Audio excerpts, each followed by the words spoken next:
Hey guys, Justin here. Welcome to Twin Ring, a really interesting track. I recommend you guys all try running this week because it's a huge change of pace to most Arca tracks. It's very challenging and very rewarding if you can get it correctly. But with that being said, we're going to be doing the qualifying lap and then a race review where I go over the first hour race of the week and what we did well and what we can improve on and learn from the best in there. Please leave a like if this helped you out in any way, as leaving a like is the best way to help out the channel because it boosts me in the algorithm quite a bit. And also subscribe for more content just like this.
Alright, let's take a look at that.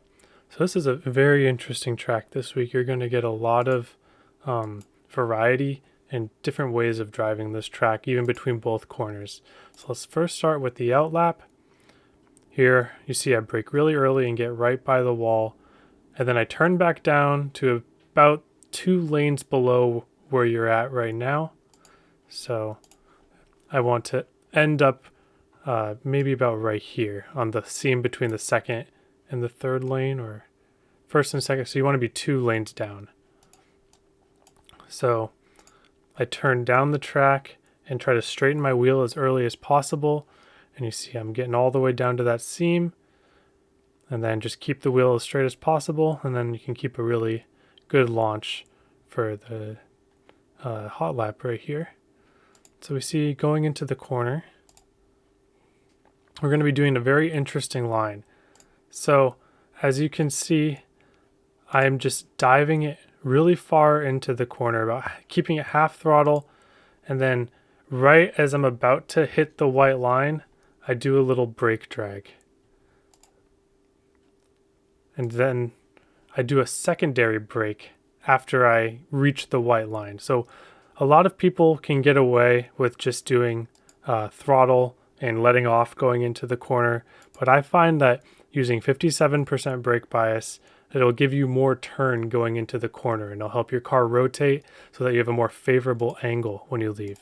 So what I'm saying is, if I were to use brake, my car may end up in an angle kind of like this. But if I use a little bit of brake right when I'm about to hit this initial apex, I'll start normally, and then my car kind of jolts a bit to the left and stays closer to the white line. And we want our car to stay closer to the white line because on this track, the farther you are to the bottom, the more grip you're going to have. I don't know why it works that way, but that's just how it feels for me in the car. So we see getting all the way to the white line. And once my lefts are on the white line, I throttle up. So this throttle up motion, almost in the middle of the corner, like we're barely halfway through the corner, but I'm already full throttling. Well, there's going to be a lot of modulation to come, but this throttling is used to kick out my rears a little bit to get even more rotation. But it's walking a fine line, because if you kick out the rears too much, then you're going to spin out. So I get just enough rotation by staying on the throttle, then I back off to get a little more turn. And I finally start sliding up. So you notice how I'm losing a little bit of time to my relative. Well, in my optimal lap, I was able to keep the car closer to the white line farther through the corner. So really the goal is you want to keep the perfect amount of throttle, and I think it's going to end up being about 2/3, just to keep your car on the white line all the way until almost corner exit.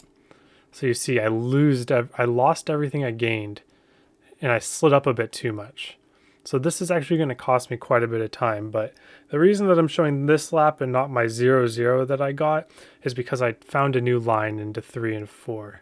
So initially, and this might be the way you want to do it as well, initially I was braking just a little bit before this 100 meter, feet, whatever sign. And by doing that, I was able to drag maybe half brake and kind of let the car settle into the corner by itself. But what you can see here is I found a more aggressive way to do this in qualifying that'll save you a couple hundredths.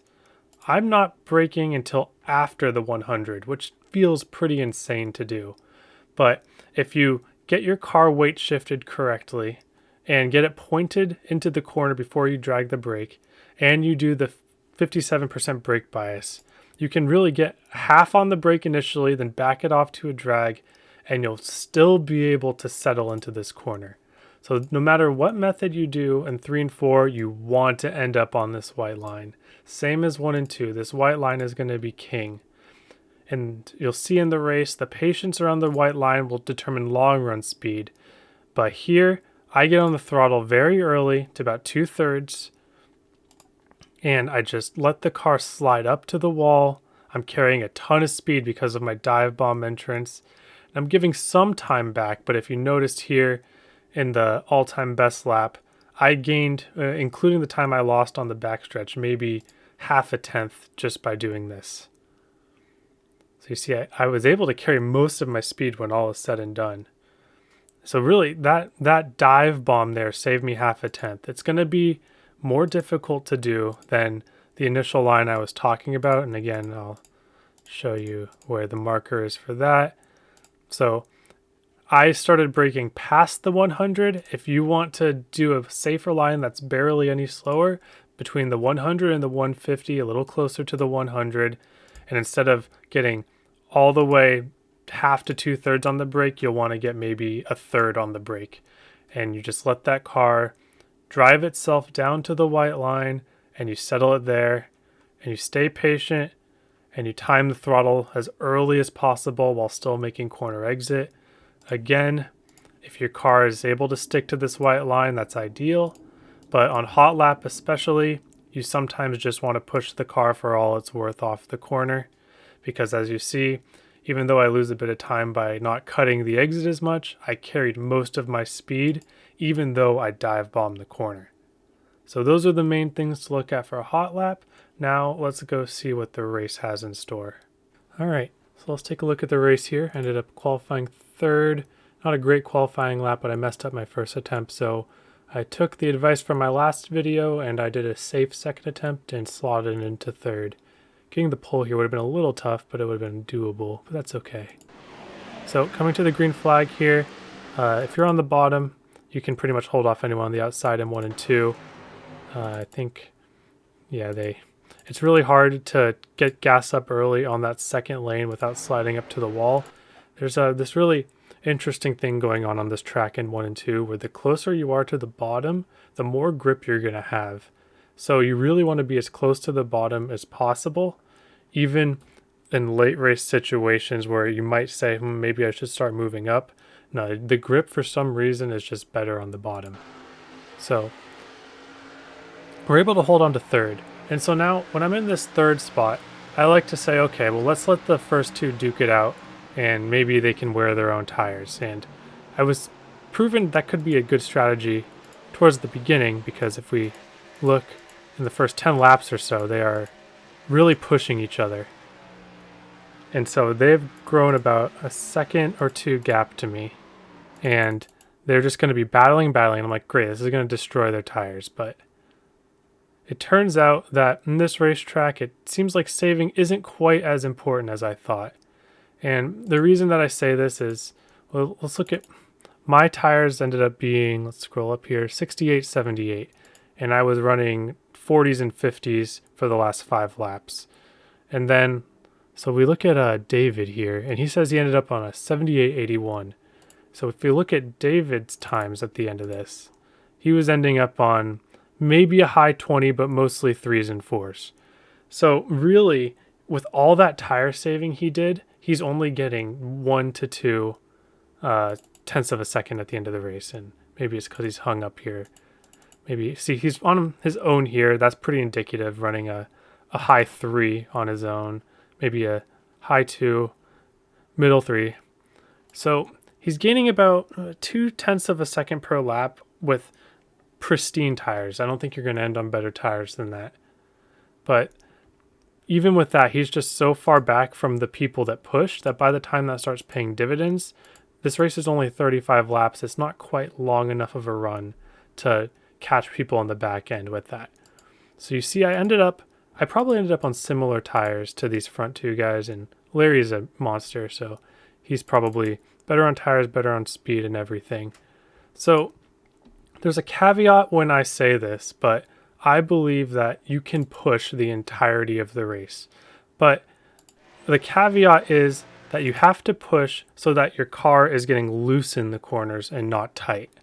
Because as you notice by people's tire wears, this track looks to burn right front naturally. Most people ended up with a much lower right front than right rear. And because of this, you're able to burn your right rear for speed for free at the beginning of the run. And what that means is if you're able to throttle, let me go back to the cockpit here and turn the volume down. But if you're able to throttle in these corners to where you are getting loose off the corner, you can push as hard as you want. You see how he's correcting back to the right? This is telling me that his car is getting loose on exit and that he's pushing his car off the right rear. If he was forcing his car back to the left here, then that would be telling me that he's getting tight and he's pushing it off the right front. But you see, he's really pushing his car and he's pushing it off the right rear. And the steering ratios are a bit off, but it mostly proves the point. So he'll get into the corner, and once he gets back on the gas, he's jerking his car to the right because he's getting loose. But he's able to push the car as hard as he wants as long as he's getting loose off that right rear. Because that right front is the tire that's going to want to wear naturally. So if you keep it off of that tire, you can push as hard as you want and still have a decent car at the end. So by using this, he was able to build over a 5-second lead on me, and I made a couple mistakes at the end. I think it would have ended at about 5 flat if I was running my pristine laps at the end. And by the end of the race, I was able to be matching times more or less within a tenth with the front two guys. And this is because they are still running this patient bottom line and it's still getting loose. You see, he is on lap 33 here and his car is still getting loose. So he's pretty much pushing his car to the limit this entire race, but he's doing this in a way that's not damaging his right front tire. And that is a big secret on how to be fast in these cars on the long run, is that you can push the car as hard as you want as long as you're not damaging your right front tire. And a track like Twin Ring here is a great place to practice that. I highly recommend you guys try this track, even if the turnouts aren't as great. I think that this is a great track practicing your skills. You got a lot of variety in what you get here. So you see, by the end of the race, I'm using brake entering the corner now to get it to the white, and then I kind of keep the car on the white using the brake mid-corner. And my goal, so you see the difference between me and Larry here. See how my car is already a lane off the white and this part of the track. Now let's see at this part. Larry's car is almost on the white the whole corner, and when he slides up, he's sliding up uniformly to the wall. So it's all about the discipline of keeping your car on the white line for both corners. And I think that's a great lesson in patience paying off, but also aggression paying off. So he's patient enough to keep it on the white line, but when he gets on the throttle, he is aggressive. He is aggressively on the throttle, getting a little loose off the corner, and he's still putting down great lap times towards the end of the race. So I think if I were to do this race again and I could end up a little bit closer to them, I would work on my discipline of staying to the white line and my aggression on throttle off to make sure that I'm driving off with a large amount of speed while also keeping it on the right side. You see, this is the last lap where I messed up. This is what you don't want to happen right here. You don't want your wheel to be cranked to the left because you're destroying your right front here. But this was the last lap. I didn't care too much, but see, it's just never gonna work. I just was trying things, but now you guys know what not to do and what to do. We still came away with a decent finish, good race, and that's just about it. All right, thanks for watching, guys. I hope you all have a wonderful day, and I will see you all on the track.